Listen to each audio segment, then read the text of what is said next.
Hi friends, जैसा कि आप जानते हैं कि मैं इनकम टैक्स से रिलेटेड महत्वपूर्ण जानकारियां लेकर आता हूं, तो आज हम सेक्शन 44 ADA के बारे में डिटेल से डिस्कस करेंगे। यह सेक्शन कहता है कि यदि आप कोई ऐसे प्रोफेशनल व्यक्ति हैं जिनकी इनकम 50 लाख या उससे कम है और आप अपने टोटल रिसीव्ड अमाउंट की कम से कम 50% इनकम उस प्रोफेशन से लेते हैं, तो आपको कोई भी बुक्स, वाउचर्स, बिल्स इत्यादि रखने की आवश्यकता नहीं है।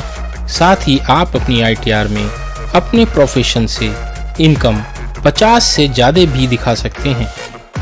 अब मैं बताता हूं कि सेक्शन 44 ADA के तहत प्रोफेशन में कौन कौन से व्यवसाय आते हैं, जैसे doctors, advocates, software development, software consultancy, data processing, database activities, other IT enabled services, maintenance and repair of office, legal profession, accounting, bookkeeping, tax consultancy, architectural profession, engineering and technical consultancy, fashion designing, interior decoration, photography, business and management consultancy activities, medical profession, film artist, hospitals, medical clinics, dental practice, Unani practice, homeopathic practice, medical education, medical research etcetera. अगर हम ऊपर बताए गए profession से earn करते हैं तो हम 44 ADA के तहत रिटर्न फाइल कर सकते हैं, जिससे हमें टोटल रिसीव्ड का कम से कम 50% व अधिक से अधिक 100% इनकम लेकर बिना बुक्स ऑफ अकाउंट मेंटेन किए रिटर्न फाइल कर सकते हैं। यहाँ हमें यह ध्यान रखना होगा कि यदि हम प्रोफेशन से इनकम 50% से कम दिखाते हैं तो ऑडिट कराना आवश्यक है, तथा यदि आपने सेक्शन 44 ADA के तहत रिटर्न फाइल की है तो लगातार आपको 3 साल इसी सेक्शन में रिटर्न फाइल करनी पड़ेगी, या जब तक कि आपकी टोटल रिसीव्ड 50 लाख से ज़्यादा नहीं हो जाती, अर्थात आपके लिए ऑडिट कंपलसरी नहीं हो जाता।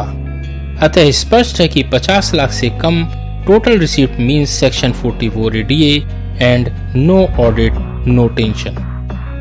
50 लाख से ज्यादा टोटल रिसीव्ड मींस आप सेक्शन 44 ADA के तहत नहीं आते और आपको बुक्स, वाउचर्स, बिल्स इत्यादि मेंटेन करने पड़ते हैं। जब आप अपनी ITR सेक्शन 44 ADA के तहत भरते हैं तो उसमें एसेट्स पर डेप्रिसिएशन अलग से नहीं मिलता तथा किसी भी खर्चे का डिडक्शन अलग से नहीं मिलेगा।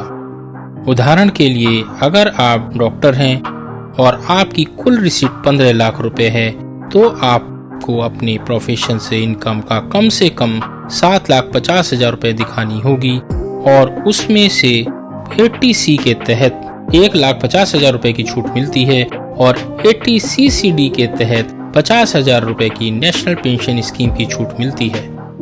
और यदि आप अपने पेरेंट्स के मेडिक्लेम का भी प्रीमियम देते हैं तो 80D के तहत आपको 50,000 रुपए की छूट मिलती है। इस प्रकार उपरोक्त डिडक्शंस लेने के बाद आपकी इनकम 5 लाख रुपए होती है, जिस पर इनकम टैक्स 12,500 रुपए बनता है। आप सभी जानते हैं कि जिनकी ITR 5 लाख रुपए की होती है उन्हें गवर्नमेंट सेक्शन 87A के तहत 12,500 रुपए की छूट देती है। अतः उपरोक्त उदाहरण के अनुसार जो आप पर 12,500 रुपए का टैक्स बना है वह भी 5 लाख रुपए की ITR होने पर माफ होगा। अतः आपका इनकम टैक्स हुआ 0। इस प्रकार यदि आपकी प्रोफेशनल रिसीट 15 लाख रुपए है तो आपको कोई भी इनकम टैक्स पे नहीं करना होता। फ्रेंड्स, यदि सेक्शन 44 ADA के बारे में आपको कोई अन्य जानकारी चाहिए तो आप कमेंट बॉक्स में लिखकर पूछ सकते हैं। यदि आपको मेरी यह वीडियो पसंद आई हो तो लाइक अवश्य करें और यदि आप मेरे चैनल पर नए हैं तो सब्सक्राइब करें। धन्यवाद।